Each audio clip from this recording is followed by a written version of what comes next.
Alright, so here's my case with the lid off, and in it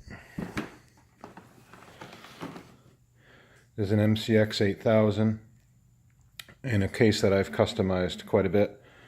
In the front of it I've got two Sennheiser wireless kits and a Sennheiser antenna distribution amplifier going into a Shure IntelliMix 4-channel mixer. I'm using the first two channels here for these two mics. These two channels are open, 3 and 4, and allow me to optionally connect up to 2 more mics or a mic and a passive direct inject box. So if I'm doing a ceremony that's in a banquet room, rare, and they have live musicians, I've got 2 extra mic level channels that I can patch somebody into. The reason for this antenna distribution amplifier, for me, it's quite simple. I needed to get the antennas out from underneath this controller. I also do several a year local events on the town green where they're like Chamber of Commerce events and the Turkey Trot, which is the Thanksgiving Day Marathon. And for those events, there's usually an MC other than myself with a microphone, and he roams around God knows how far away. So I've wired that distribution amplifier to here, and it allows me to take these antennas off here and connect my external cables to 2 big paddle antennas that I could put way up in the air. And of course, without the distribution amplifier, you can't use the paddle antennas because that provides power to them. But the whole purpose of this video was to show the anti-feedback system. So I've got it velcroed to the bottom of my case right there. I've got that Shure mixer that I showed you earlier going into my mic 1 of the Denon board, and my mic 2, I've got a custom cable going to right here. So my hardwired mic I have coming out of the front.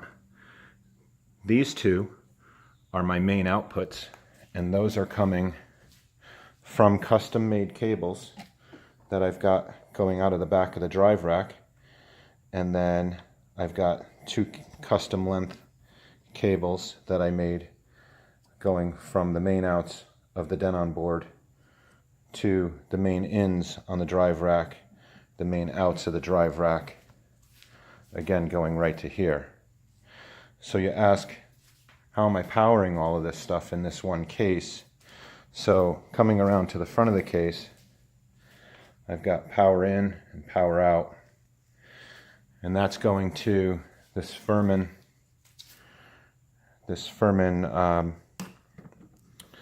multi-splitter. And then of course all of the wiring is hidden underneath and tucked away neatly.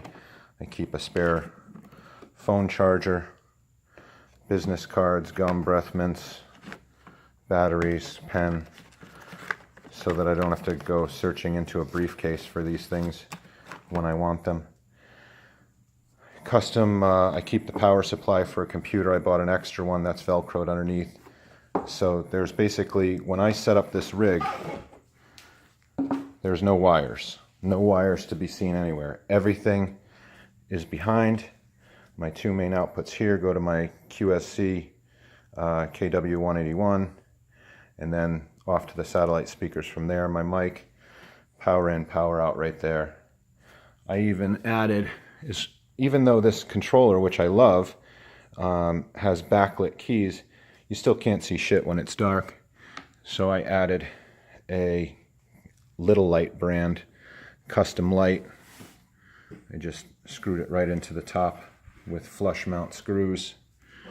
I made a custom bracket under here that I just hit that knob for the brightness, and then the wire for that is going down into the back of the case.